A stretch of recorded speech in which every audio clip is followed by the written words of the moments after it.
The Devil Wants Our Baby. Written and read by Ren Bryant. Chapter 1. The Birth. Hush, little baby, don't say a word. Mama's gonna buy you a mockingbird. Is it rockingbird or mockingbird? I'm asking my wife, Emily, who's sitting in the hospital bed, looking like she went 12 rounds with Mike Tyson. Google, she whispers. It's as if she doesn't want to wake the baby, the one who's been screaming and crying nonstop for 3 hours, his entire existence up to this point. I take her answer to mean she has no idea the lullaby lyrics either. Glad it's not just me who doesn't know this stuff. I can't Google shit right now. I've got our firstborn Andrew crying in my arms, his face getting redder than a tomato, and I have zero clue what to do to calm him down. We asked the docs and they said crying's what babies do, welcome to parenthood. Now, I don't have an MD next to my name, but I'm telling you, something is wrong. There's crying, and then there's crying. I feel wholly unprepared for this dad thing, yet I'm in awe of this child. I can't believe I created another human being. When I look at his face, I see the new me.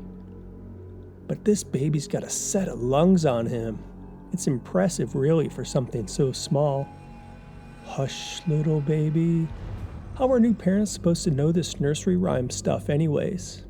Well, some may know, you may know, but I have no clue.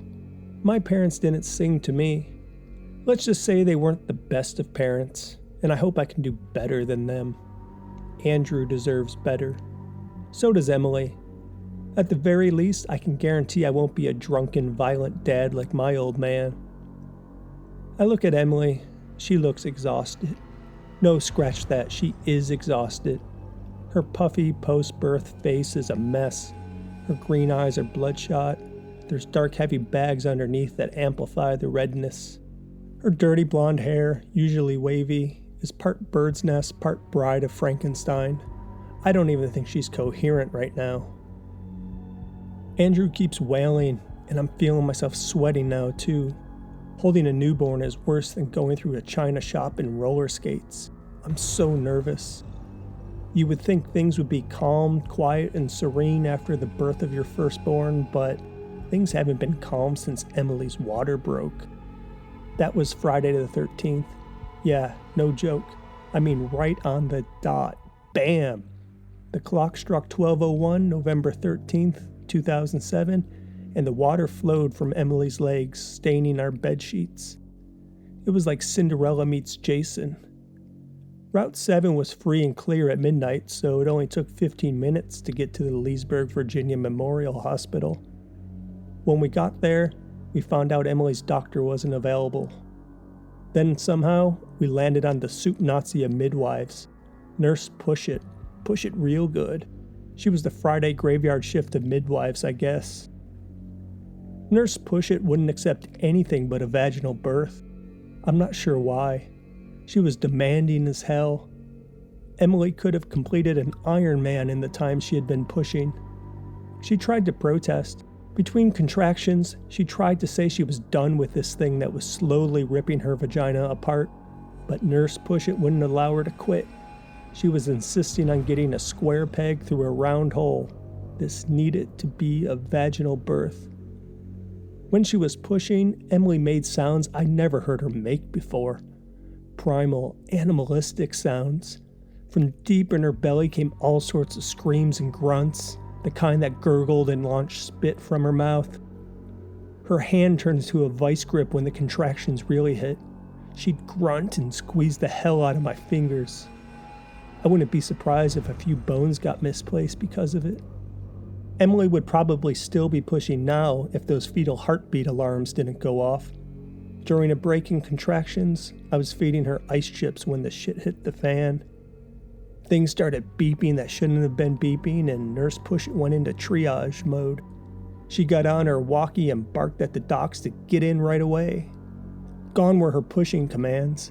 Now she was rolling my wife from one side, then the other, rocking her like a boat. I had to help move her. We needed to get the baby to change positions. I don't know that I've ever been so scared as I was right then and there. I felt helpless. There was nothing I can do but watch as the docs flew into the birthing room. They listened to my wife's belly and began massaging the big lump in her uterus, trying to get that baby to move. They said the umbilical cord got wrapped around the baby's neck and was cutting off oxygen to his brain.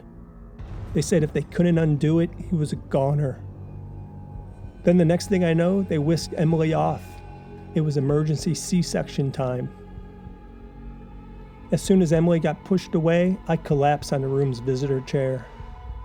Now, I'm not religious at all, opiates for the masses and that sort of thing, but I'll admit to saying a small prayer when they wheeled Emily out. I finally understood the meaning of hope for the hopeless.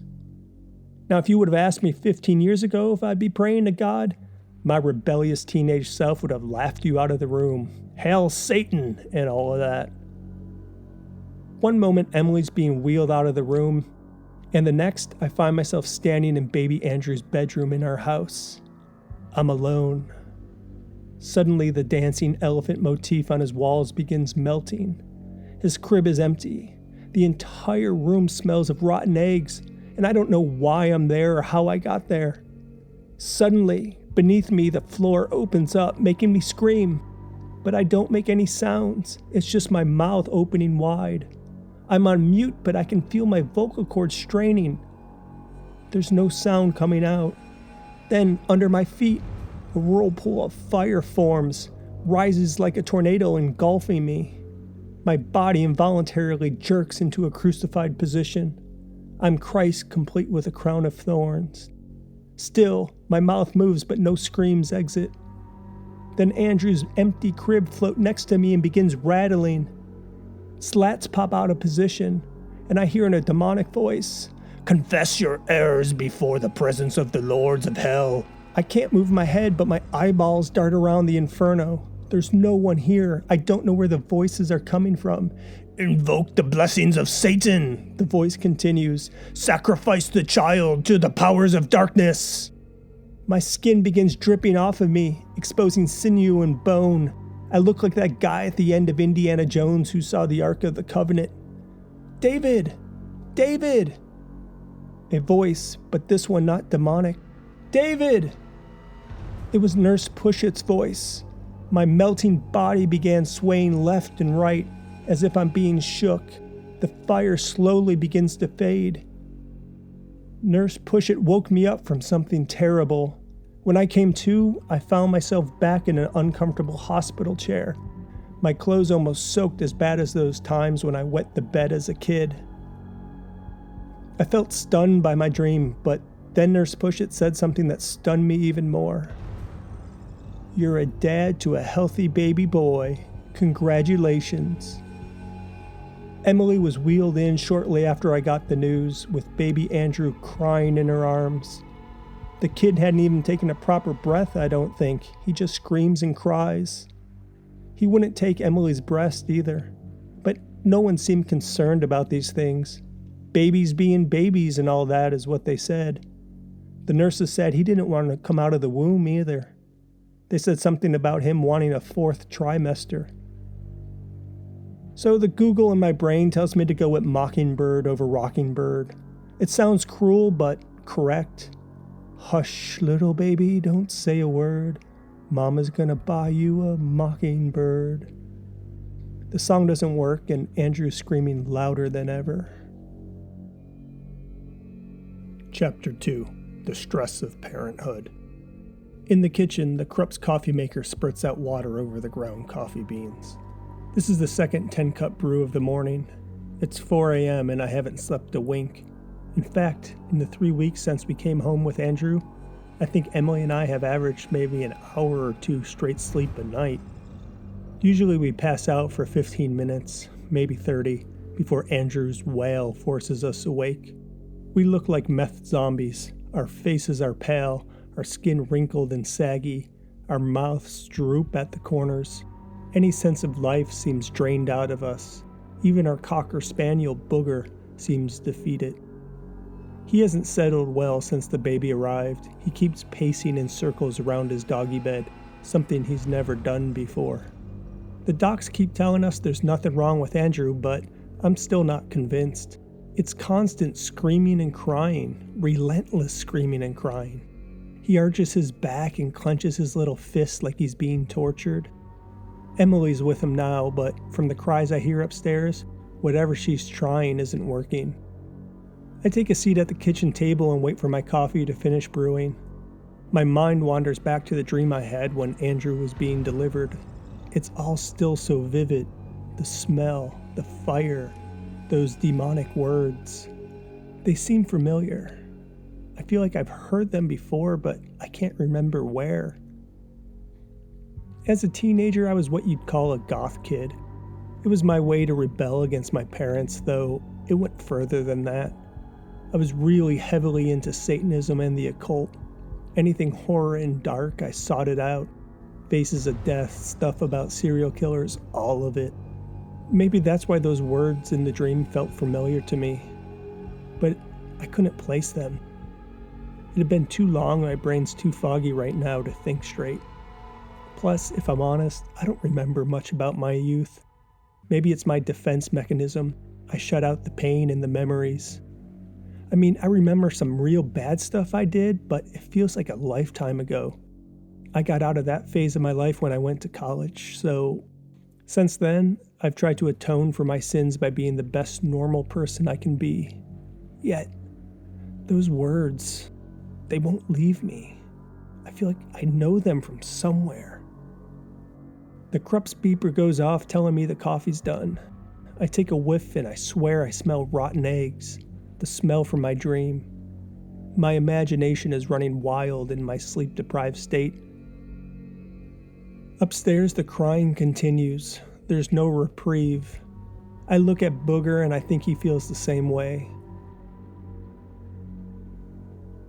A few more days go by. I'm not sure how many. It's all a blur at this point. The stress of parenthood is unbearable. I can feel myself physically and mentally breaking down. I don't say anything to Emily, but I really think there's something wrong with Andrew. Even though the docs tell us everything is as it should be, there's just something unsettling and I can't put my finger on it. I don't know, maybe it's just sleep deprivation, my mind playing tricks on me, but whenever I get close to Andrew, I just really feel uneasy. Maybe it's just me being a new dad. I wonder if Emily feels it, but I don't dare ask her. I honestly don't want to know the answer. I'm also not proud of myself since I've been home with Andrew. Any idea of being Father of the Year was thrown out the second we left the hospital. Emily is broken down too. Neither of us are behaving like ourselves. I don't know, it seems like something changes in us when we hold Andrew. We act more animalistic. Last week, Emily lost it and slapped his smooth baby forehead when he bit her nipple. Andrew bit hard enough to draw blood, and Emily's reaction was immediate and severe. A hard slap to get Andrew to release. Of course, he let out a wail when that happened, and she dropped him like a hot potato. Then she broke down in tears. Baby didn't get food that feeding. And I wish I could say I'm handling things better, but I'm not. Like Emily, I snapped too. Yesterday, I ran up and down the stairs violently with Andrew in my arms, holding him softly, letting him jiggle. I wasn't shaking the baby, at least that's what I told myself. But as I'm running up and down the stairs, I yell, "Shut up! Just fucking shut up! I can't take it anymore!" My spit flew into his tiny, screaming face. Like Emily, my reaction was primal and reactive. It was without thought. I feel like I'm becoming all that I didn't want to be. I'm becoming my parents. Andrew's starting off in a violent world, something I promised myself wouldn't happen. And the thought makes me want to cry. I feel like I'm failing my family. "David!" Emily's calling from upstairs. She's yelling over Andrew's cries. "David, I could use some help!" I sigh and take one last sip of coffee. Time to get back to parental duties. Keep it together, David. Keep it together. Chapter 3. Something Smells. "Hey, James." I'm on the phone with my brother while I'm waiting for the plumber. I wasn't imagining things. There was a rotten egg smell. It's been there since we came home from the hospital. To me, it seems like something's in the pipes, but I'm waiting for a professional opinion on how to solve things. James is the only family member I still keep in touch with. We're close, but we don't talk that often. He lives down in Raleigh now, so we mostly just email. Usually it's about the NFL, or he'll send me a link to some new death metal album. I don't have the heart to tell him I don't listen to that stuff anymore. I haven't since I was a teenager. With Andrew, now both of us have kids, so I guess that gives us something new to talk about. But today, I called him because I want to pick his brain about that dream I had. My brother's stuck in a time warp. Even though he has a kid and family of his own, he hasn't changed since his teenage years. He still has his comics and all the old records we used to listen to. He even continues watching wrestling every week.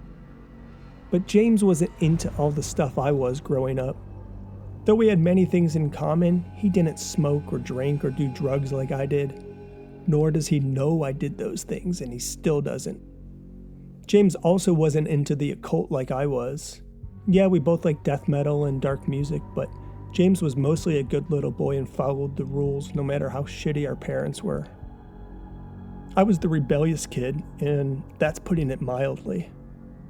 Looking back, I know I was just the product of my environment. It's how I reacted to the world around me. My parents were abusive, both to each other and to me and my brother. We got stuff thrown at us, lashes with the belt, and we were constantly being demeaned and ridiculed. I pushed away most memories, but I think the earliest abuse I remember was getting my nose rubbed in urine like I was a dog. I was a bedwetter, and my parents thought shoving my face in cold piss would somehow make me stop. It didn't. James and I started in with some sexual stuff pretty early. He was 9 and I was 8, prepubescent. I found a penthouse under the driver's seat of our Chrysler Cordoba one day while playing in the garage. Madonna was on the cover. I couldn't even come yet, but I could get a little kid boner, and that's what happened when I saw the Material Girl's bush. My brother and I looked at that magazine every day when our parents were at work, and we both got stiffies even with our young age. We didn't quite know what to do with the equipment, so we crossed swords, and we even tried the occasional fudge packing. We did that with a neighbor friend of ours named Danny. I guess you could say it was a gay, prepubescent incest menage a trois. James and I never talked about those incidents after they occurred. I think we were both ashamed and knew they were wrong. It also raises all sorts of questions I'd rather not get into. In my teenage years, I wore all black, got into drugs, deep into the occult and Satanism. It really started in 7th grade, continued through high school. I did satanic rituals and everything. You name the demon or entity, and I probably did some sacrifice to it. I'm not proud of it, especially the stuff I did with animals. I know I'm not the same person I was before, and I'm not going to be that way again. I know that for sure. If you looked at my preppy self today, you wouldn't know a thing about my past, and that's the way I'd like to keep it. It's a family secret, and I'm thankful I can trust James to keep it that way. I can't put all the blame on my parents for my actions, but, I do. They could have steered me right, but there was no love in our household. In fact, those 3 words, I love you, they didn't exist. Literally. I never heard them. They didn't say it to me, and I didn't say it to them. We coexisted under the same roof for 18 years before I moved out and went to Western Virginia University. My move-out day was the last time I saw my parents. I have no idea whether they're dead or alive, and I really don't care. Sometimes James tries to give me an update, but I cut him off. Like I said, Emily knows none of this other than I was a goth kid. She knows I'm estranged from my family, but she really doesn't know why. She doesn't ask either, figuring if I want to talk about it, I will. And I don't. I'm ashamed and embarrassed by what I did when I was younger. And I'm embarrassed by the kind of family I had. What I did back then, that's not me. That's not who I am today. "So how's Andrew?" James asked. James was going to come visit last week, but I told him to hold off a bit. I really want to pick his brain about the dream I had, but I guess we can talk kids first. "Still the same," I tell him. He won't stop crying, and we just don't get any sleep. It's a struggle. I don't know how you did it with Jonathan. Well, I guess I just got lucky, James says. Jonathan was an easy baby. He slept like a champ. Jonathan was 1.5 years older than Andrew. I'd only seen him once since he was born, but now that we both have kids, I guess I'll be visiting more often. Lucky you, I say. I don't know what it is with Andrew. He just won't settle, ever. The doc says he's okay, says it's probably just colic. He showed us some tips like swaddling and whatnot, and we do that, but it just seems like the baby's in pain all the time. I feel bad for him, and I feel helpless. It'll get better, James says, trying to reassure me. I hope so, I say, and then I get right to the reason for calling. Hey, look, I'm starting to have some bad dreams now too. I don't know if it's fatherhood messing with me, the lack of sleep, or what, but I had this dream that really shook me and I can't stop thinking about it. There were these words spoken and I wanted to see if you recognized them. They seem familiar to me, but I can't place them. I thought maybe they're from some death metal lyrics or something, and you'd know better than I. Okay, let me hear it, James says. So, it goes something like this. You got a pen and paper handy? I heard in my dreams, confess your errors before the presence of the Lord of Hell. Does that ring a bell? That's a tough one, James says. It seems super generic. It really could be any band. Morbid Angel, Deicide, Incantation, any of them. Maybe I can give it a think, rifle through some albums. It's not ringing a bell off the top of my head, if I'm honest. Okay, I say, but there's actually more to it. The rest goes, invoke the blessings of Satan. Sacrifice the child to the powers of darkness. James makes some thinking sounds, humming and hawing. I don't know, man. I wish I had a guitar riff or something to go off of. That would maybe help jog my memory. There wasn't any music playing with those words, was there? Sorry, I say, no can do. Listen, think about it. You know this stuff better than me. I've forgotten most of this shit. It's just the words seem really familiar and it's bugging me not knowing where they came from. It's the curse of parenthood, brother, James says. Your brain is playing tricks on you. Welcome to the club. You start forgetting stuff. I forget stuff all the time. I think it's like dad mode or something. All the energy goes into protecting your child and your brain can't think right. I got no idea if that's true, but that's what I tell myself. It's better than admitting I'm getting older. We both laugh. I don't know how you did it with Jonathan, I say again. This parenting shit is so much harder than it looks. You'll get by, James says. You'd be surprised what you can do. Yeah, I guess, I say. Oh, get this, I say. I should have told you earlier. M's mom insists Andrew gets baptized. Can you believe that? She says his soul needs protecting. No way, James says. I can tell he's smiling and holding back laughter on his end of the phone. I never imagined you setting foot into a church. So you think you're just going to go with it, or what? Well, I can't say anything to Emily, and she doesn't want to fight it either, I say. But she doesn't really believe this stuff, as far as I know. I don't know, maybe she does secretly. But she says getting him baptized won't do any harm, and she doesn't want any conflicts with her family. I tried to protest a bit, but she stopped it real quick. She said if I didn't believe, then what difference does some water on Andrew's head make? James didn't hold back laughter at this point. I gotta say, little brother, this is quite unexpected. Quite unexpected.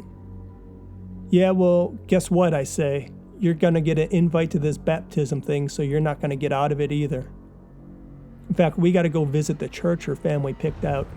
Talk to them, see how it all goes down. But I think we'll have the baptism sometime in the next few weeks. I look out the window and see the A1 Rooter plumbing van pulling up to the curb. Listen, James, I gotta go. I'll be in touch with the details, but in the meantime, if those lyrics strike a chord, let me know. This shit's gonna gnaw at me until I can figure it out. The doorbell rings. At the door is a man whose uniform name tag reads Tim. Tim looks like a troll. Short and squatty, he's got wild red hair, and a bushy Santa Claus beard. Actually, if he did a dye job, he'd make a good mall Santa. He already had a 6-pack a night gut. Tim seems familiar, but I can't put my finger on why. It's like the words in the dream. Familiar, but unfamiliar at the same time. I feel like I should have known who he was. I swear the stress of fatherhood and the lack of sleep is making me crazy. Next, I'll be seeing spiders crawl up the wall. After explaining to Tim about the rotten egg smell that I couldn't quite pinpoint, Tim asked for a house tour to get a feel for what he's dealing with. He has to check each room, which I thought was kind of weird, but he's the expert. So rather than hover over the guy, I decide to let him do his thing. I see Tim walk the house, sniffing drain pipes, knocking on walls. Following the pipes is what he called it. After an hour, Tim goes to his truck and gets out a drain snake. He puts his back into it, says it goes down 50 feet, all the way to the sewer. When he's done, he says that should take care of any smell. He couldn't guarantee it for sure, but he thought it was something that was backed up all the way down deep. Said there was a bit of a slow drain on the main level.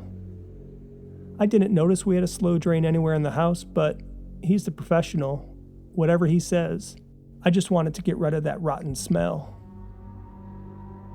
Chapter 4. Preparing for Baptism. I know we don't believe, but just go with it, Emily tells me. It's just a couple hours of our time, little splash of water on Andrew's head. That's her go-to line to convince me that baptism is something we should do, or at least something not to put up a stink about. She pleads, "Do it for me, if nothing else. It'll help me keep peace with my family." I give her this last point. I don't want something like this to cause problems with the only grandparents Andrew will know. We've just pulled into the parking lot of the Church of His Majesty. It's an industrial section of Leesburg, next to a furniture repair store and a taxidermy. Not exactly where I would expect to find people praising the Lord. It was Emily's parents who suggested this church. They said it was a sister delegation, an expansion of their house of worship in Fairfax. The building itself looks like an industrial warehouse, not a church. There's no steeple, no stained glass, only gray metallic siding. The sign outside reads, "You can't go to a whorehouse on Saturday and church on Sunday." This place seems like the real deal, a fire and brimstone kind of joint. Not exactly the place for someone like me. Emily owes me for going through with this. Luckily, Andrew isn't with us, so we get some peace and quiet. It's the most quiet Emily and I have had since he was born. Her folks are babysitting the crying machine, though I'm sure they're not doing much of anything. Probably just letting him flop around and cry in his crib. I'm not really too worried about it. At least my ears are getting a break they deserve. Emily looks over at me. "Ready?" she asks. I tell her, "Ready to find Jesus and be saved. Hallelujah." Emily whacks my stomach. "Quit the jokes," she says. "Let's just do this walkthrough and get home. My parents got to be dying with Andrew, and I'd rather not leave him for longer than we need to." As we go through the church's double doors, I notice that the inside is slightly less industrial than the outside. The gray corrugated metal is covered by faux wood paneling. It gives the church an oaky hunting lodge vibe, better suited for the taxidermy place next door. Instead of pews, there are chairs spread in a semicircle. There's a slightly elevated stage with a podium and a long table on top of it. There's no crosses or religious symbols in sight. If I didn't know any better, I think I'm at a Holiday Inn conference room. "Hello, you must be the McKinneys." It's the priest or pastor or whatever this church calls him, calling us from the other side of the building. We walked closer and he reached out his hand. "I'm Deacon Rick Schillinger. Welcome to our church." Deacon. I wouldn't have guessed. I haven't stepped foot into a church since I was a little boy and forced to do some CCD classes. I got to communion and that's the last I remember of that. My mom was Catholic from a religious Irish family, while my dad was Protestant. It caused all sorts of uproar when they got married. I think my dad and grandpa got into a fist fight about it. But my mom and her Catholicism won out in the end. It was pretty clear my dad didn't care one way or another. Though this is my first time shaking hands with Deacon Rick, Like the plumber, his face seems vaguely familiar. There's nothing special about it, just another white guy with square glasses and a goatee. But there's a feeling I get, like maybe I worked with him before or somehow know him. It's really discomforting not being able to put my finger on these things. I feel like I'm losing my marbles. "We're so happy that you have chosen to be with us at His Majesty," the deacon says. "I'll be walking you through some of the basics of the baptism ceremony. Then I'll take you to meet Pastor Lance, who leads our congregation. He'll be the one actually performing the baptism." Pastor. So they got one of those too. I honestly couldn't tell you what the titles mean. It feels so strange to be in a church, even one that feels like a hotel conference room. Though it's nondescript and not exactly what I would expect in a church, the place still gives me the willies. Churches have always creeped me out. Something about the places, especially when they have Christ hanging on a cross in agony. I know it's supposed to be holy, but I always found it morose. To me, churches are like giant sarcophaguses with everyone inside looking forward to dying. No, that's too negative. That's too much of the old me coming out. No, to each their own. I'm not hostile about it. My attitude towards church and religion changed after college. Let's just say I grew up. I understood the importance of the role of faith in society and its importance in civilization. Honestly, if people want to believe and attend, then more power to them. It's just not for me. As Deacon Rick goes over the protocol of the baptism rites and the joy of being reborn, I'm only half paying attention. I have to keep reminding myself not to butt in and crack any jokes. I tell myself that I'm doing this for Emily. I'm doing this for Andrew, to give him a better life, a more stable and normal life. Since he won't be seeing my family, well, other than James, I want him to have a good relationship with his grandparents. If that means putting some water on his head, then so be it. Emily's right. Let's just get through this and move on. As the deacon wraps up his roles and responsibilities of baptism, someone else from the church comes out from behind the altar and tells us Pastor Lance unfortunately had to leave. He wouldn't be able to chat with us that day. This person says, "Why don't we come to service this Sunday and meet him there?" When Emily and I look at each other and exchange looks, the man adds, "Or you can arrive early to the baptism in a couple of weeks. That should be fine too." There's an uncomfortable silence, but then Emily looks at her watch and says, "Oh, look at the time. We gotta be going." She explains that her parents are taking care of baby Andrew, and Lord knows they won't be able to handle his crying for that long. I start to crack a smile because she mentions the Lord, but then I put on a stoic face. I wasn't sure whether Emily intended to make a Jesus joke or not, so I play it conservative. We thank the deacon and tell him we'll see him again soon. In the church parking lot, I spot a green pickup truck with the A1 Rooter logo on the side. Getting out of the truck is Tim, the same plumber who worked on our pipes and got rid of the smell. What are the chances? I shout out over to him, "Hey ya Tim, funny seeing you again." Tim turns his head and squints my way. His face looks confused. "The McKinneys," I shout. "Over on Maplewood Lane. You took care of that smell of our pipes." "Ah, yes, the McKinneys," he shouts back. "Still okay over at your place?" I shout back that everything's fine, and he gives me a tip of the cap. Then we go our separate ways. At Andrew's 6-week checkup, our pediatrician says we should try a baby swing. The doc says swinging motions help calm many fussy babies. So on the way home, we stop by Target and buy the most powerful swing we could find, a beast that chews through 8D batteries like candy. Since we bought it, Andrew spends at least half his day swinging. It's the only thing that somewhat settles him. I feel bad sometimes, but it's the only way Emily and I get more sleep. Andrew still screams and cries a lot, but I'd say we get a solid 4 hours of uninterrupted sleep at night now with that swing going. We still look tired, but we look less like meth addicts. And tonight, miracle of all miracles, Andrew went down a bit early. As I finish brushing my teeth, Emily's already made herself comfortable in bed with a book. She doesn't notice me staring at her. I smile. She's looking good. Yeah, we're tired, but a lot of the weight she put on during pregnancy has started to come off. Her cheekbones are more prominent now, like they used to be, making her face more naturally almond than round. And her breasts, whoa. Breastfeeding has done a number on them. She's always had small breasts, but now, I feel my penis brush against my pajama bottoms and notice I'm getting excited staring at her. I'm horny. Then I realize it's been ages since we had sex or even really touched each other.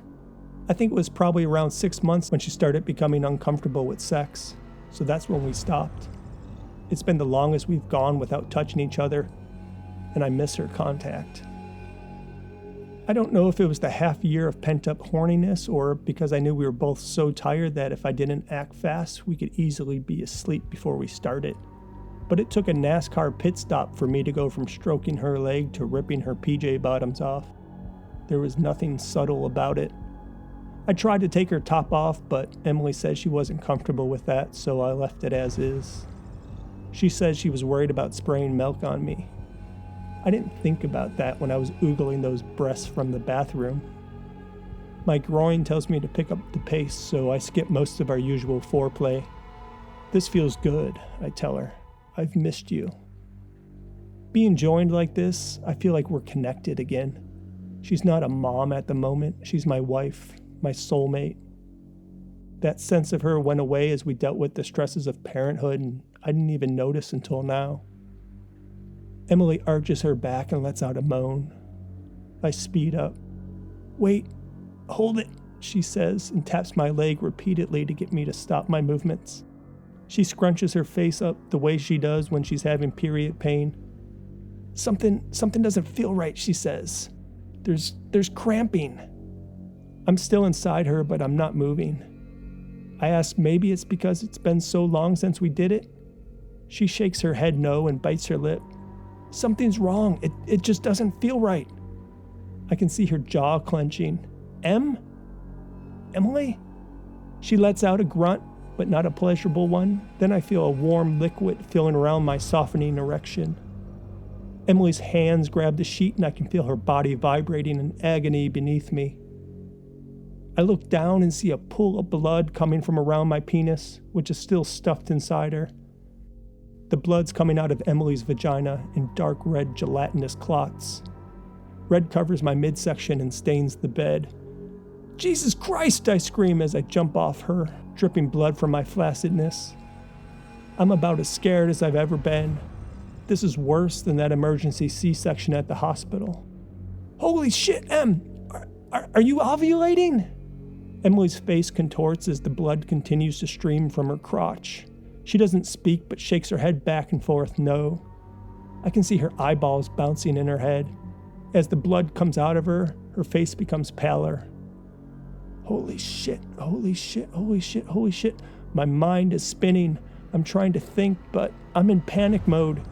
You would be too if 1 minute you were having sex with your wife and the next minute her vagina was turned into a blood fountain. Shit, Em, I'm yanking at my hair, racking my brain for answers about what to do next. She's not responding at all. The blood loss is insane. The entire bed is covered in crimson now. I'm thinking I may have killed my wife while having sex with her. I stuff towels against her womanhood, but it doesn't seem to be doing much other than acting as a tampon. The blood still flows. I check Emily's pulse and thank God she still has one. Em! No response. Fuck. From Andrew's room, I hear the loudest wail I think he's ever done. And I really don't have time for this. This is bad. Really bad. I'm halfway between Emily and Andrew. I'm frozen. I'm trying to think, but I can't. 911, I say to myself, going through a mental emergency checklist. The kid can wait. Call 911. She needs help now. Em! Still no response. Still more blood. Naked and looking like a murderer, I run downstairs to dial for an ambulance. I tell the operator I don't know what's happened, but my wife is bleeding from her vagina, and it's just all over. I mean, everywhere. This isn't some period blood or anything like that. She's just in our bed, unresponsive, and there's just so much blood. I need an ambulance, and I need it now. It's an emergency.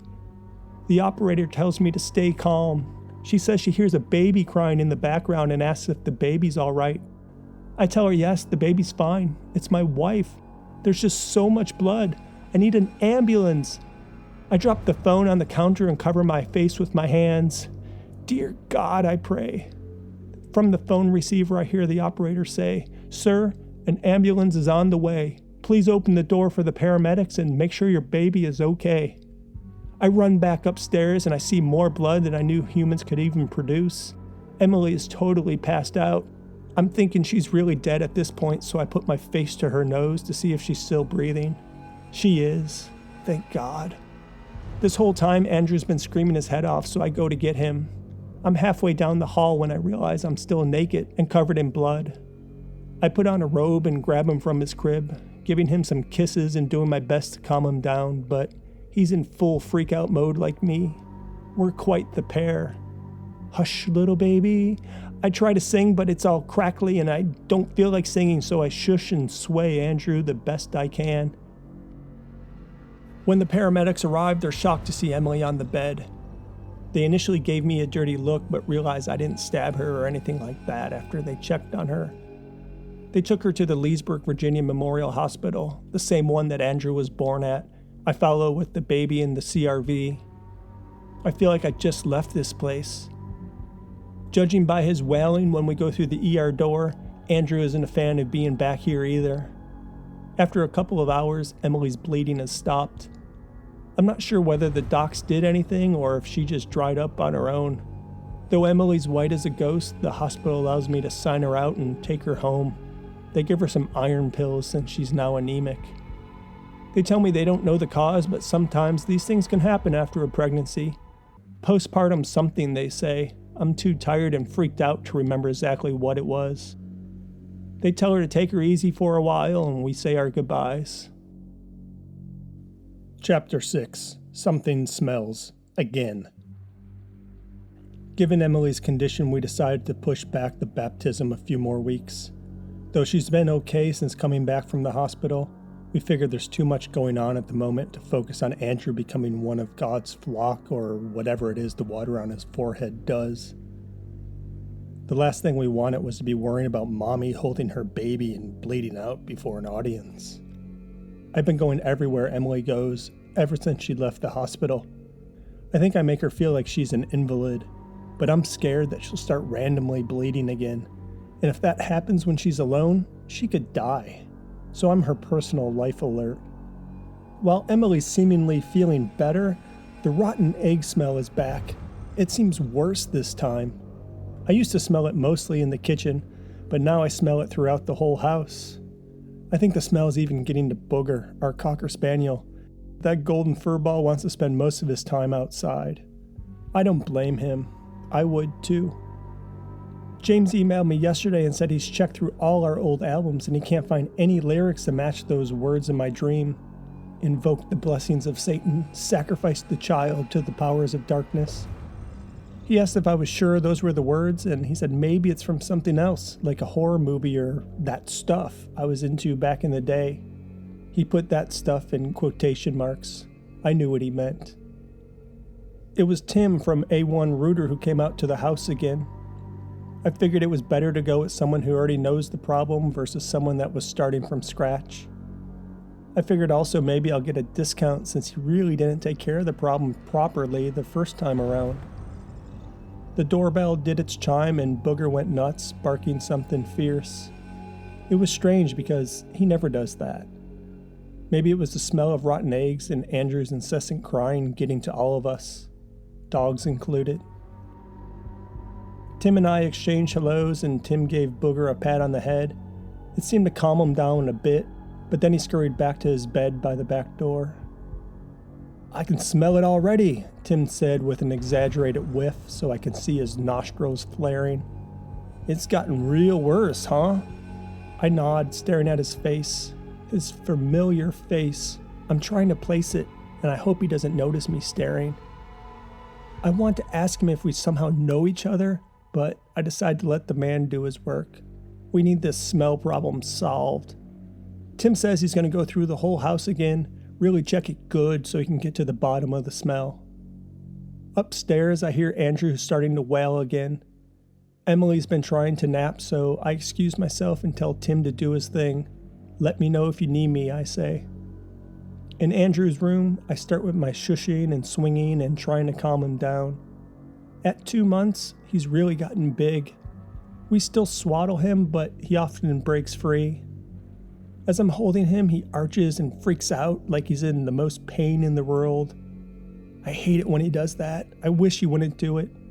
It creeps me out and makes me feel like I'm doing something wrong, like I'm a bad dad. I still don't feel like Emily or I have been ourselves these past 2 months, or that we've figured out parenting. We haven't been violent or anything like that, not since the initial slap and my running up and down the stairs shortly after Andrew arrived from the hospital. But there's a tension in the air. An unease has come over the house. That's my take anyways. But I haven't discussed it with Emily to see if she's feeling anything similar.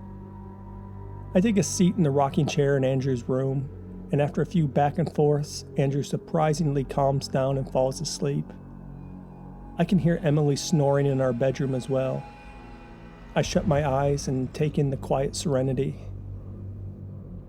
And then, flames engulf Andrew's room. First, it's the blue elephant print curtains that alight, then the baby books, then his clothing in the closet. The fire is all around us as I hold Andrew tight. I can feel myself screaming as I look down and see Andrew screaming too, but there's no sound. My flesh melts away like wax and I hear those familiar words, spoken in a hushed demonic tone. Invoke the blessings of Satan. Sacrifice the child to the powers of darkness. I jerk awake, panicked, my heart feeling like it's going to jump from my chest. I'm back in Andrew's room, in his rocking chair. I didn't mean to nod off. Drool hangs off my chin and I wipe it with my free hand. The horrible dream is back. Andrew's still quiet, sleeping in my right arm, and when I look down to see his face, I see a hand stroking his forehead. It's Tim the plumber, who's standing next to me, smiling, touching my baby. Sorry, didn't mean to startle you, Tim says. Cute kid. I'm a bit shaken and out of it, and I don't know what to say. I want to ask why is a plumber in my baby's room touching my baby? But I say nothing. Tim's finger looks rough against Andrew's forehead. As I'm staring at his hand, I notice an obsidian ring on Tim's pinky finger. Curious. Tim interrupts my thoughts, saying he thinks he took care of the smell, and this time he thinks it's gone for certain. He says all of this while continuing to stroke my baby. He says he didn't realize that there was a connected drain in the laundry room, and he thinks that's really where the problem was. He says he thought maybe the dog brought in a rodent or something and it crawled under there and died. Booger wouldn't hurt a fly, but I didn't bother mentioning that. I just nod while he keeps stroking my sleeping Andrew. I can't take my eyes off his ring, that black ring. It looks just like one I used to have as a teenager, back when I was into black magic, the stuff I never told Emily about. The ring symbolized darkness and the left-hand path. Tim says there's no charge for the service call this time and takes his finger off Andrew's forehead, causing him to wake up and start crying. Any further conversations about plumbing would have to wait. On his way out of Andrew's room, Tim says, "You should go talk to Pastor Lance about all this crying. He can help." I give Tim a crooked, confused look. "You know, at the church," Tim says. "Pastor Lance can help. I saw you there." A light bulb goes off in my head. I had forgotten I'd saw him in the parking lot. "Ah, yeah, the church," I say. "Random question," I ask. "Have we ever met before?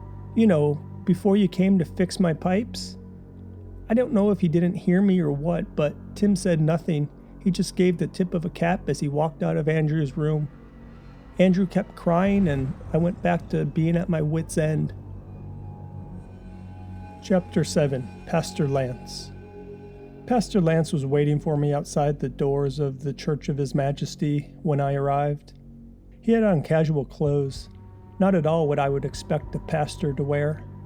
I guess in my head I'm thinking a priest with a collar, but Pastor Lance was not that.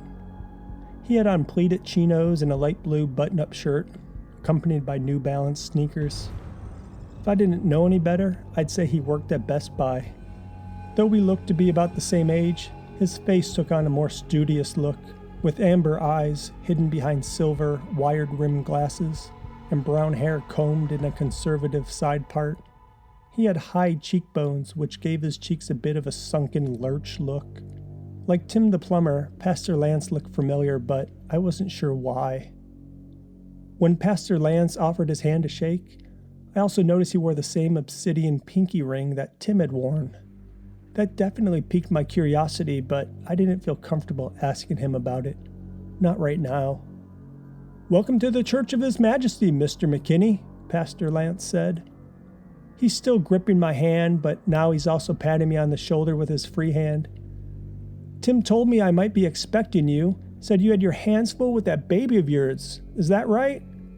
"That's right," I tell him, though I found it strange that Tim knew I'd be coming. I didn't tell anyone I'd be here, not even Emily. Maybe Pastor Lance said something to him. Anyways, I said, "You look so familiar. Have we met before?" "I don't believe we have," the pastor says. "But that's no reason not to get to know each other. We're always happy to get new members here at the church." We turn to enter the church and the pastor ducks so he doesn't hit his head on the frame. He escorts me into his office at the back of the building, a private place behind the altar. There he offers me a seat. "Now," he says, "tell me more about your troubles, Mr. McKinney, the reason for your visit today." I smile. Troubles. I hadn't really thought of them that way, but I guess that's what they are. "Yes, troubles," I say, nodding my head as my thoughts drift. Troubles. I'm troubled by a lot of things. I'm troubled by the way our son almost died before he was even born, when that umbilical cord suddenly wrapped around his neck and cut off all oxygen to his brain. I'm troubled by the fact that nothing seems to soothe my son, that he arches and throws fits like he's in constant pain. I'm troubled by the fact that my wife almost bled out when we tried to have sex, and that the doctors don't know what's wrong with her. I'm troubled by the lack of sleep and the stress of parenthood. I'm troubled by my dreams, the one that talks about Satan and sacrificing my child. I'm troubled that my exhausted brain is playing tricks on me, making me think I recognize faces I don't know, and think that pinky rings have some special meaning. I'm troubled that I'm becoming someone I don't want to be, someone negative. I'm troubled that all of this is causing Andrew to have a childhood of misery, the thing I said I wouldn't allow. That's what's in my head, but I tell the pastor, "Well, the reason I'm here, I guess, and let me just say this up front, I'm not a real church-going person, you know? I mean, I've got a complicated history with the church and haven't been since I was a kid, and okay, well, the real reason I'm here, I say, is that my son seems troubled, as you put it. He won't stop crying no matter what. The docs say he's healthy and fine, but I feel like my whole world is sort of collapsing, you know?" Pastor Lance nods from behind the desk and smiles with a gentle smile that shows his teeth. "You're a father now. That's what it sounds like," Pastor Lance says. "Life certainly gets real after parenthood, doesn't it?" "I suppose," I say, though I don't really know what he means. Pastor Lance continued, "So, tell me more about your baby. We're going to be baptizing him in a couple weeks, isn't that correct?" I nod. Pastor Lance claps his hands together and flashes that same toothy smile, but this time wider. "That's wonderful news. I'm really looking forward to the baptism and gaining a new member of our flock. Now, you say the doctor said everything was okay with your son?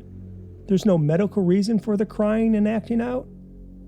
"No," I tell him. "They've done the tests and they say he's just a fussy baby. They told us about the 5 S's and the swinging, and that's helped a bit. I mean, Emily and I are able to get a few hours of sleep a night now, which is better than none, but I still think something quite isn't right with the baby." "How so?" Pastor Lance asked. I hem and haw a bit and move my seat bones in my chair. Then I finally tell the pastor that I'm having some bad dreams, and I get this bad feeling when I hold Andrew. I speak in generalities, not specifics. No Satan talk. I know I'd sound a bit crazy if I talk specifics, and I don't want to give this guy any religious ammunition. As I'm explaining this stuff to him, I notice his pinky ring again, and this time I work up some courage to ask about it. Well, I give him a compliment about the ring anyways, and ask where he got it from. Pastor Lance thanked me for the compliment and said it's just a ring, he got it a ways back. Then he quickly changed the topic and asked me if I'm a believer. A believer in what? I ask. He stared at me, his eyes narrowed. He that is slow to believe anything and everything is of great understanding, he says, suddenly going into preacher mode. I wasn't here for religion, so I'm not really liking the turn that this conversation is taking. I break off my eye contact and look towards the floor. In my head, I'm thinking, here it is. Here's the religious sales pitch. I hate this crap. But at the same time, somehow, those words he spoke seem vaguely familiar. Not as familiar as the face in the ring and the words I heard in the dream, but feel like I know them from something or somewhere, I think. Pastor Lance continued, "Now I know you've said you've had a rocky relationship with church in the past, but hear me out. It's you, after all, coming to see me, and it's you bringing your child to our church for baptism. So let's see if we can work out your troubles together." I regain eye contact and give him a nod. "Fair enough," I say. "David, you have troubles," the pastor continued, his voice now slightly lower. "I need to know you believe that we can resolve these troubles. Can you do that? The baptism will go a long way, I know that. But let's try here and now. What do you say?" I'm not really sure what's happening. I feel like I'm on some Christian TV show. "I don't know," I tell him. I guess. Pastor Lance then goes in complete preacher mode. "We are told that faith is confidence in what we hope for, and assurance about what we do not see. Anyone who comes to him must believe that he exists, and that he rewards those who earnestly seek him. For whoever believes in him is not condemned, but whoever does not believe stands condemned already, because they have not believed." Pastor Lance pauses for a moment, and I'm a bit stunned. We sit in silence, and then he says, "David, can I ask that we pray together?" Before I can get out an answer, Pastor Lance gets up from behind his desk and comes to my side. He grabs my hands and bends down on one knee like he's proposing. I suddenly feel like I'm back in CCD class. Pastor Lance bows his head and closes his eyes. I keep mine open. "You are my witness," he says, "and my servant for whom I have chosen, so that you may know and believe me and understand that I am he. David, pray with me." He gives a slight pull on my hand, beckoning me to join him on the floor, on my knees in prayer. As I get out of my chair, he's still holding my hands when he says, "David, let's pray for relief for your little boy. Let's pray for family. If we are earnest and true of heart, we can defeat these troubles of yours." I'm now on my knees facing Pastor Lance, who's still holding my hands. His head is low and his eyes are still closed. I follow his lead and do the same. He grips my hands tight and says, "We invoke the blessings of the Lord." "David, repeat after me. We invoke the blessings of the Lord, the eater of sin." I do what he asks and repeat. "For the blessed are the strong." "Blessed are the strong," I say. "Apply yourself unto us as the partakers of his secret wisdom in your creation. Apply yourself unto us as..." He cuts me off and doesn't let me repeat, just keeps going. "You, on behalf of this assembled company, upon whom you have set your mark, that you may make us prosper in fullness and length of life, under thy protection." I open my eyes and see Pastor Lance deep in prayer, seemingly unbothered that I'm not repeating any of this. Fine by me. He continues, Watch over and protect David's precious baby. Give him comfort in thy name. Move therefore and show yourself. Open the mysteries of your creation. Amen. Amen, I say like I've been repeating the whole time. Pastor Lance gives another squeeze of my hands and opens his eyes, flashing that wide, toothy smile.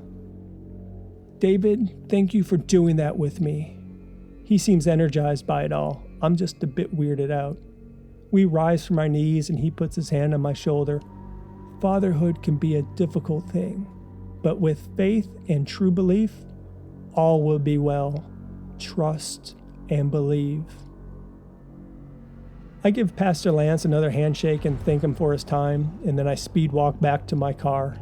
The entire ride home, I'm wondering what the hell I just went through and how desperate I must be to search for some superstitious miracle. Then at a stoplight, I look at the car next to me. I see a quiet, happy baby playing with Sophie the giraffe in her car seat. I do need a miracle, I think. What did Pastor Lance say? Faith is confidence in what we hope for, and assurance about what we do not see? Yeah, that's what I need. Chapter 8, Evil Rising. I'm naked and holding Andrew, and there's fire and a demonic voice telling me to invoke the blessings of Satan and sacrifice this child. Behind the voice, I hear devilish fornication, goats baa-baaing in agony and fear, the grunts of sex. Emily appears, and blood pours out of her womanhood. I look down at my naked body and see blood coming from my shaft as well. Andrew floats out of my arms and down into our gore. I can feel myself screaming, but I don't know what I'm saying. It comes out mumbly. David! David! Emily's voice says in the distance. David! I'm being pushed from side to side. I wake up, my bed soaked in sweat. Emily looking at me, very concerned. You're having night terrors, she says. This time you were screaming, Satan, Satan, while thrashing around. You scared the crap out of me. With sweat covering my face, I was pretty freaked out too. Whatever prayer Pastor Lance prayed, it didn't work. Andrew wakes up screaming. I give Emily a kiss and tell her I'm sorry for disturbing her sleep. I tell her I'll get the brat. Andrew's in his crib thrashing around. He's awake but not really awake. He seems to be having a bad dream too. I decide to let him be rather than disturb him. I head down to the kitchen to make some coffee and notice the rotten egg smell is back. Worse than ever. Damn A1 Rooter, I say. Can't get good help these days, it seems. I stare at the coffee percolating and decide I need to tell Emily what's going on. She deserves to know about my past, about what I'm thinking, about my recent visit to Pastor Lance. I also want to find out why her parents chose this church. The place seems weird. I went along with the baptism thing without question, but now I got questions. Stuff I should have asked at the beginning. I pour a cup of black coffee for myself and then another one with a splash of almond creamer for Emily and take it upstairs. Emily's still in bed when I come in. She's not back to sleeping yet. You really scared me, she says when she sees me. Yeah, well, it wasn't intentional, I tell her. I think I've just got a lot going on. Tell me about it, she says as she takes the coffee from my hand. After a sip, I say, I've been feeling kind of strange lately, I guess. Kind of off, if you want to call it that. Emily gives me that concerned look again and sits up in bed, grabbing her cup with both hands now. I went and saw Pastor Lance at the church yesterday, I confess. This brings a look of surprise on Emily's face. You? Why? That's not like you at all. Emily, I say, there's a lot you don't know about my past. I get closer to her on the bed. I mean, you sort of know, but I've always been sort of vague for a good reason. It's not who I am today, but the stuff with Andrew has me worried. Enough that I thought I should see the pastor. Emily doesn't say anything in response, but holds the mug closer to her face as if it was a shield to protect her from bad news. I continue. You knew I was a goth teen in high school and I wore all black and listened to metal and stuff. I told you that before, so, it's not a big deal. But what you didn't know was that I was really into the cult. Like satanic stuff. I did rituals and all of that. It started in 7th grade and went all the way through high school. It was bad stuff. Some of it was criminal. And I regret all of it. I don't know. My childhood wasn't great. I didn't have any support. My parents were sarcastic and mean, and I never heard I love you from them once. I'm not blaming them for how I was, but I guess I sorta am. Emily put down her mug on the nightstand and did the same with mine. Then she gave me a hug, saying, "Well, you've turned out all right." I dropped my head to her shoulders. There's a lot I'm still not telling her. It's stuff I never told anyone, not even James. As much as I love Emily, there's secrets I'll bring to the grave. I'm really ashamed of the things I did in those years, and I don't want her to think differently of me. I tell her, I want better for us, I want Andrew to have wonderful, supportive parents, the kind I didn't have. I don't know, I guess I'm just scared. Since his birth, I started having these dreams. That's what's giving me the night terrors. It's the same dream over and over. Satan telling me to sacrifice the child. That's why I went to see the pastor. I asked James to look through some old CDs we used to listen to, see if it's some death metal lyrics or something. But I feel like I'm going crazy, Em. Everyone seems so familiar, but I can't place their faces. Then, the stuff with you, the bleeding. I just had to go to Pastor Lance. I was desperate. I didn't know what to do or who else to turn to. Emily moves my head off her shoulders and looks into my wet eyes. "You should talk to me," she says. "That's what I'm here for." I give her a kiss and say she's right. Then I add, the pastor and I prayed about it, so there's that. Emily gave me a friendly push. "You? Praying?" She smiled, and so did I. "Yep, obviously it didn't work," I say. "The dream came back, and worse than ever. Look, I'm sorry I didn't tell you about this stuff before. I hope you're not mad. I didn't want to worry you, or at least I didn't want you to worry any more than you are already. Everyone says everything's fine, so I guess let's just hope they're right and let's do the best we can." Emily and I go back to embracing each other, sitting in the silence of each other's company. It lasted all of 30 seconds before Andrew started screaming and hollering like he'd been shot. When I entered Andrew's room this time, I got the chills. He was still thrashing around in his crib, but now he was fully awake. As I leaned down to pick him up, I noticed he had bruising on his face. I unbutton his onesie and see the bruising throughout his entire body. "Emily!" I yell with a shaky voice. "Emily! You need to get in here and see this!" I wait a minute staring at those bruises, and Emily doesn't show. I'm not sure she heard me over his noise, so I take him out of our bedroom. Emily is no longer in the bed. "Emily!" I say over Andrew's cries. "Em!" No response. I notice the bathroom light is on, so with Andrew still crying in my arms, I go to check it out. With my foot, I open the bathroom door. Oh my God, not again! I nearly drop Andrew in fright. Emily is passed out on top of the toilet, her head slumped against the side wall, her panties dropped to her ankles. Blood covers the floor, pouring out of her vagina, filling the toilet with crimson. Andrew's crying. My wife might be dead. I'm frozen, panic-stricken. Survival mode kicks in and I put Andrew down on our bed.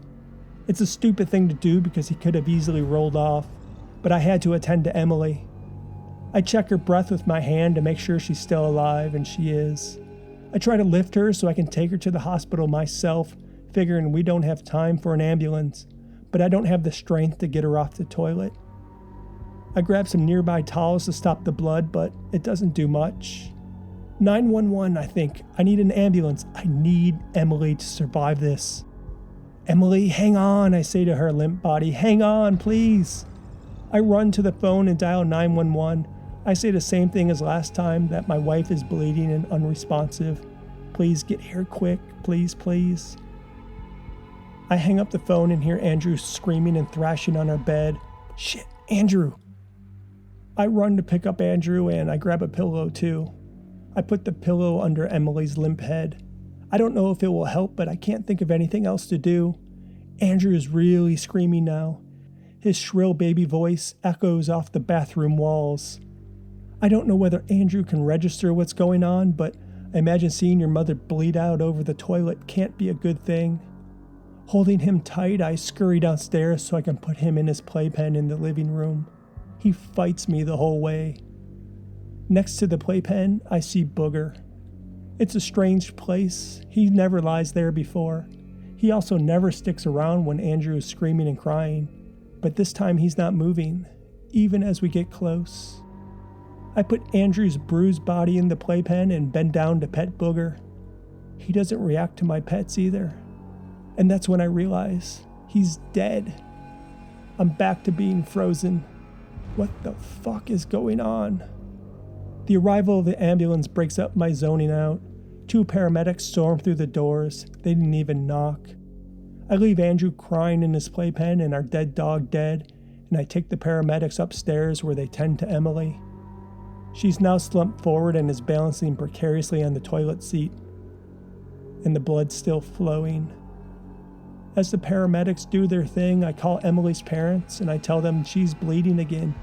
I need to go to the hospital, and I ask if they can come watch Andrew. I really need to be with Emily, I say. They tell me to take the baby with me. They're going to leave immediately and they'll meet me at the hospital waiting room. As I head out the door, I remember I got a dead dog. I don't have time for a dead dog. I also don't know what to do with a dead dog. I strap Andrew into his car seat and then go grab Booger by the scruff. I put his limp body in the trash can and take it to the curb. I think tossing your dead dog in the trash is illegal, but I don't have any other options. I say a quick goodbye, tell him he was a good dog, and thank him for the memories. I say I'm sorry it's got to be this way, and I close the lid and head to the hospital. As I'm driving, I realize how this all looks. I've got a bleeding wife, a bruised and crying baby, a dead dog. I'm the abuser. Someone is going to ask me a lot of questions. Before I enter the hospital, I put extra clothes and a baby hat on Andrew, covering up his bruising as much as I can, hoping that will prevent any suspicious glances my way. Because what would I say if asked? That it just happened? It's as believable as saying Emily fell down the stairs.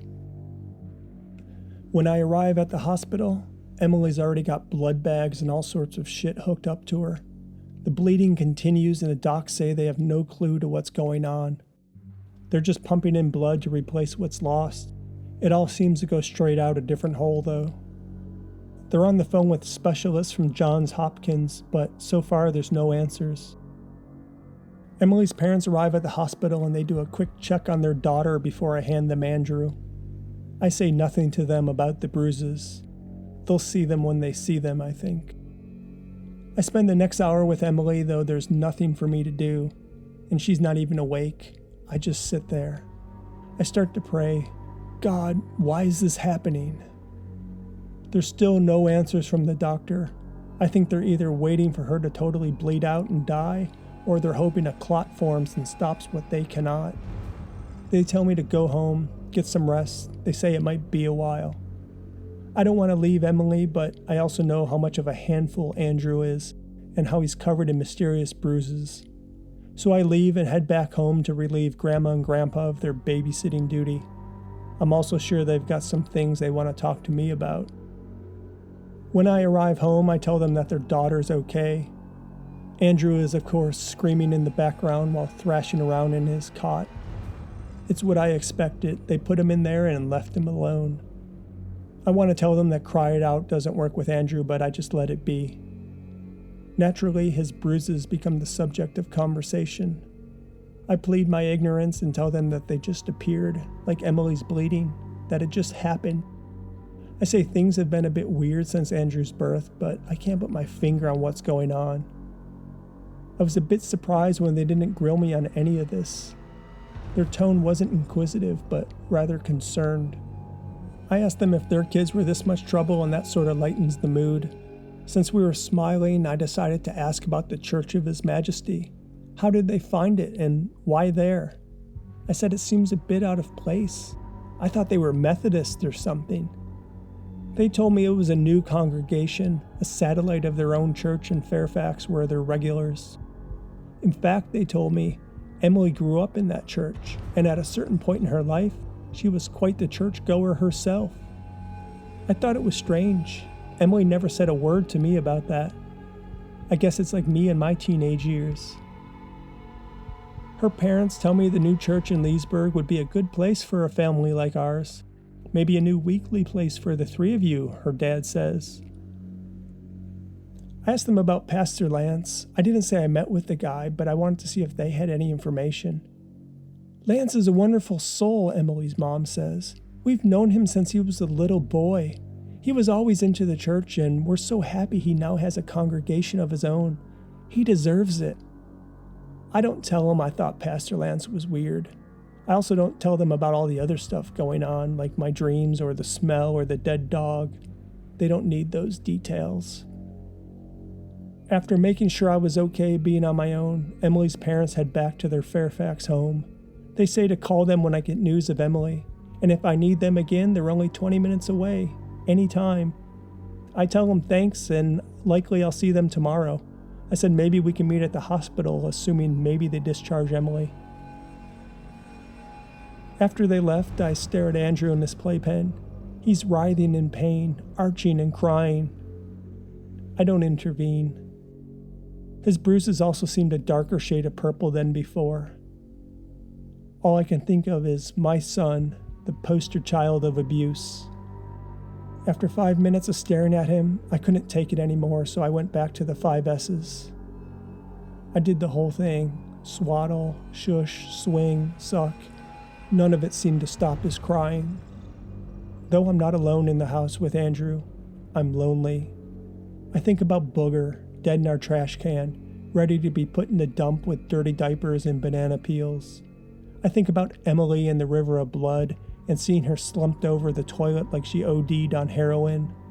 I think about my dream, the devilish voices and the engulfing fire. I think about Pastor Lance and the other faces that look familiar in their black rings, and dear God, I think I'm losing it. I shake my head. None of this can be real. None of this can be happening. I'm exhausted, both physically and mentally, but I don't want to sleep. I'm too scared to sleep. Sleep brings bad things. Now I know what those kids in Nightmare on Elm Street went through. I'm scared of everything. I'm scared of losing Emily. I'm scared of being a single dad. I'm scared that Andrew's life is already worse than mine. And I'm scared that somehow I'm responsible for all of this. It feels like darkness from my past is closing in all around me. Chapter 9. Walking the left-hand path. My phone dings at 6 a.m. I've been awake for hours already, so the early text is no big deal. It's a message from James that reads, "I found it. Call me ASAP." Andrew's in my arms screaming. Put him in the swing and turn the knob to high. He protests when I first put him in. I would expect nothing less. But being whipped back and forth eventually quiets him enough that I could talk to James. We use the swing so much now that it creaks, wobbles, and makes noise. But they're soothing noises, I guess. Ka-thunk, ka-thunk, ka-thunk. It's been a couple of days since I last spoke with James, so he's not up on the latest. He doesn't know about my visit with Pastor Lance, the bruising on Andrew, or Emily's latest round of bleeding. He answers on the first ring. "I think I found what we're looking for," he says. "The words?" I ask. "The words," he says. The news gives me a jolt, even more than the caffeine coursing through my system, and I start pacing the kitchen. James says he couldn't find them in any death metal lyrics, but did some digging in the library. There, he found a book, Mystifier Occultus, and the words in a transmutational ritual. James asked me whether it rings a bell. "I don't know," I say, drifting off. I close my eyes and try to focus my thoughts, though it's kind of hard to do given the lack of sleep. I breathe in and out slowly, trying to calm myself and think. As I concentrate, I drift into another realm. There's a door marked life. It's closed, though I know what's on the other side of the door. It's a dark pit filled with childhood misery and abuse. It's a door I kept locked shut for years. I don't want to open the door, not even now, but I don't have another choice. My family's life's at stake, my child's future. I open the door of my life and I'm shrouded in darkness. I see myself kneeling in a pentagram, a candle on each point of the star. I remember it. I remember it so vividly. How could I have forgotten? I was 14 and scared as hell. It was the early days of my occult rebelliousness. Things were really shitty at that point in life. My dad was a raging alcoholic and there was a bully at school. Once in class, he stacked desks all around me, even above me. It was like I was trapped in a jail, trapped there until a teacher bailed me out. At home, my parents were having horrible fights over expenses. My mom was having to hide credit card bills and she asked me to help her. When my dad found out I was helping her, I got the belt. So I was looking for an escape. Satanism and black magic made me feel powerful at a time I was not. I met these two other kids from a few towns over who claimed they were also Satanists. They said I needed to turn my soul over to the devil, to deliver myself to evil. That's when I would really be free. So that's what I was doing at 14, inside that pentagram. Those two other teenagers are standing next to me. One is short and stubby, one lanky, both wearing hooded robes that covered their faces. They chanted in unison, inviting the beast, their candlelight making the black jewelry glow hellishly. As they continued their chanting, I sit inside the middle of the star with a razor blade in my right hand. My left arm is out in front of me, and I'm cutting it as I read passages aloud from a book. In nomine de nostre Satanas Luciferi excelsi. In nomine de nostre Satanas Luciferi excelsi. My mind focuses on the book that's with me in the pentagram. It's the Mystifier Occultus. Suddenly, the door inside my mind slams shut and I'm back to present day. I feel like someone dunked me in cold water. The air deflates from my lungs. I can't breathe. Holy shit, I stammer. James is saying something to me on the phone, but he sounds like Charlie Brown's teacher. As he keeps talking, his words come slowly into focus, but they're tinny. David, what is happening? Are you okay? Do you remember this book? I remember, I say. Unfortunately, I remember. I go over with him what's in my head, the stuff he didn't know about as a teenager. Then I fill him in on what's been happening with Andrew, Emily, and Booger. It's all connected, I tell him. It's all because of me, because what I did back then. James says let's be rational. He says none of this spooky mumbo-jumbo occult stuff is real. It's all a fantasy. He says there's got to be a logical medical explanation for all that's happening. Maybe it's radon gas, he says, or something we can't see in the house that's causing these weird issues. Maybe that explains the smell, too. I tell James I don't think that's it. I say I prayed with Pastor Lance about my troubles. I told him I wasn't going to say anything, but this seems like a good piece of information that he should know.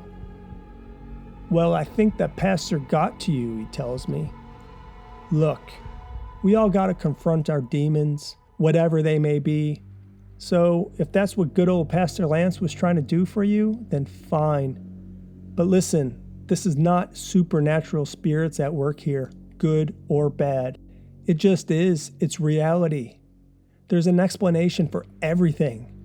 Look, I know we did some fucked up stuff when we were kids, but that's not us. Our parents were shit. It doesn't carry over. You get what I'm saying? It does not carry over. I understood, but I kept my mouth shut because I disagreed. James wasn't there for the stuff I did. He doesn't know. In my head, I'm coming to the realization that no matter what, I cannot escape my past. It's a shadow that is haunting me and everyone around me. I need to eat my sin, just like Pastor Lance said. I tell James I know what I need to do.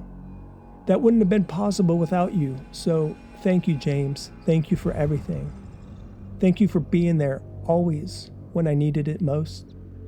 Hey, don't do anything stupid, he tells me. Stupid won't solve my troubles, I tell him before hanging up. Chapter 10. A Razor for the Goat. Emily is sleepy now, as is Andrew. Em's been back from the hospital for nearly a week and she's still pretty wiped out. No one knows what's wrong with her. The docs from Johns Hopkins suggested a few scans, which we did, but all came out negative. Just like with Andrew's fussiness. Everything appears okay, they say, so let's wait it out and see what happens. The wonders of modern medicine. I stand for a minute over Andrew's crib, looking at him in silence, seeing my creation for what he is, a miracle. I'm still in awe by this little baby. I tell him in hushed tones I'm sorry for all that's happened to him, all that I have done to him. I tell him he deserves a better life. I lean in and kiss his smooth forehead, pressing my lips as gently as possible. Hush, little baby, don't say a word. He wiggles, but he doesn't wake. I stand at the doorway to the master bedroom looking at Emily sleeping. She's angelic, more than I ever deserved. She's been a wonderful companion, an amazing wife, and though it's been difficult, she's been a really great mom. I tiptoe next to the bed, tears starting to leak from my eyes. I can't help it. I love you, I whisper as I lightly kiss her on top of the head, taking the smell of her Pantene for the final time. I love you, always. Downstairs in the kitchen, my backpack is ready. A copy of the Mystifier Occultus, a 5x5 pentagram canvas, 5 black candles, one for each point of the pentagram, and a razor blade. After I spoke with James, I knew what I needed to do, and I gathered the supplies before I could chicken out. I knew there was only one way to solve the mess I put my family in, only one way to right the wrongs I have done in my life and set us free. I set out at the witching hour for the woods a couple of miles away from our Leesburg home. At that time of night, the coolness of the air made me feel alive. My senses were tingling. I was also thinking about the future. I imagined Andrew at the Department of Justice or a white shoe law firm in D.C. I saw Emily smiling and full of life, her green eyes sparkling as bright as ever, her cheeks rosy, not pale like they are now. The thoughts were comforting, and I knew everything would be okay. After 30 minutes, I found my location, a clearing big enough to lay down the pentagram, but small enough not to be seen by anyone who may wander by. Not that I was expecting anyone to walk by at this hour, though. I sat in the middle of the pentagram and opened up the Mystifier Occultus to the transmutation ritual. I felt like I was 14 again, delivering myself to evil, satisfying my promise to Satan. The words from the dream. The sacrifice. The child wasn't Andrew, it was me. I had to finish what I started at 14. It was the only way to save my family. I stretched out my left arm and held up the razor blade with my right hand. I looked to the heavens above, lit by millions of stars. For Emily, I say, for Andrew. The razor cut deep and I felt immediate pain. As the blood began rushing, I shouted out the words, In nomine de nostre, Satanas Luciferi excelsi. Again, another cut. In nomine de nostre, Satanas Luciferi excelsi. I felt my life draining, and the signs of evil appear. The darkness was awakening. Only blackness remained. Chapter 11. Epilogue. Emily woke up around 6:30 a.m. to the sounds of birds chirping and a garbage truck making the rounds. She slept better than she had since childbirth and felt full of energy. None of that lethargic, anemic feeling. She was alone in the bed. David's side didn't even look slept in, and the house was quiet, which she thought was strange.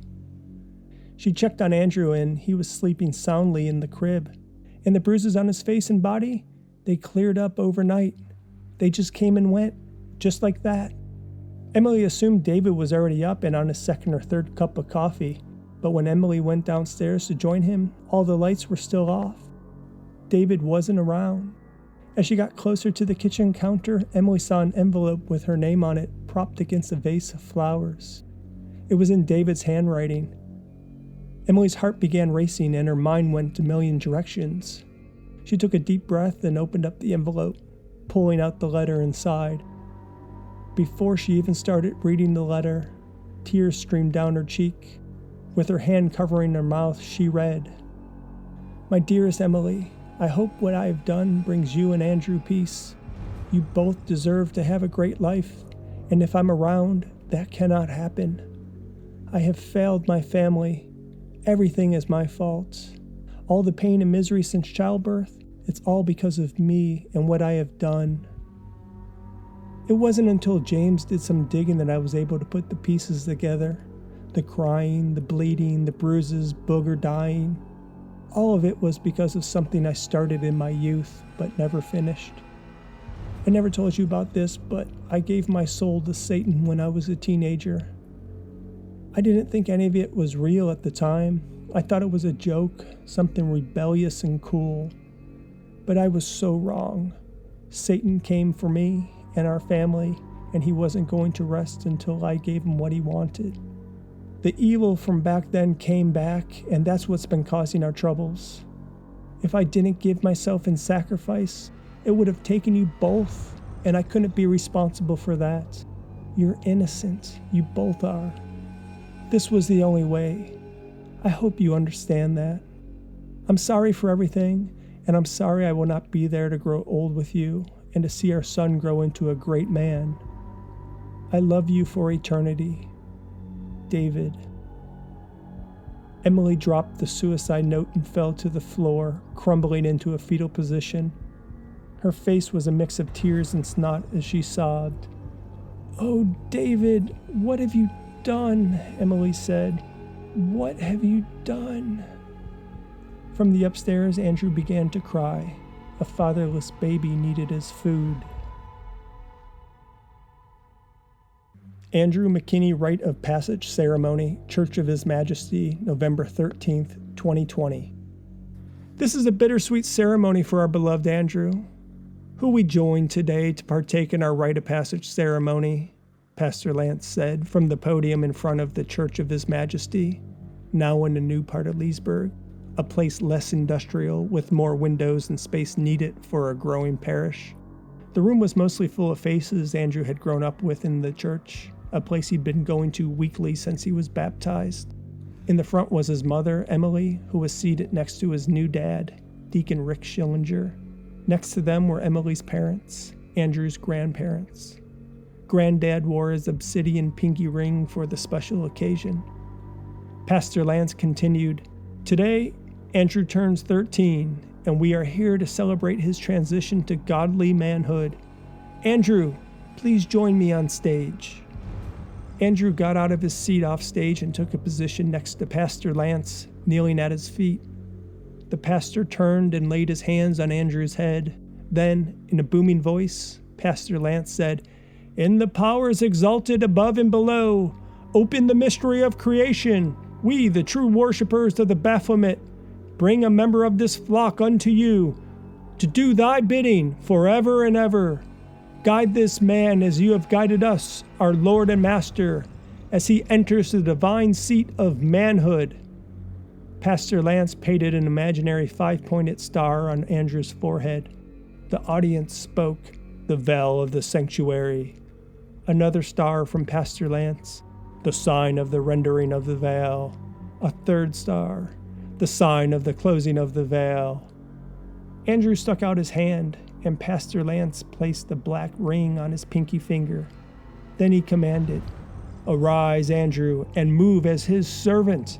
Know thyself and shield thyself in his power always, for he is the great watchtower, the rider on the black horse, the mystery of mysteries. In nomine de nostre Satanas Luciferi excelsi."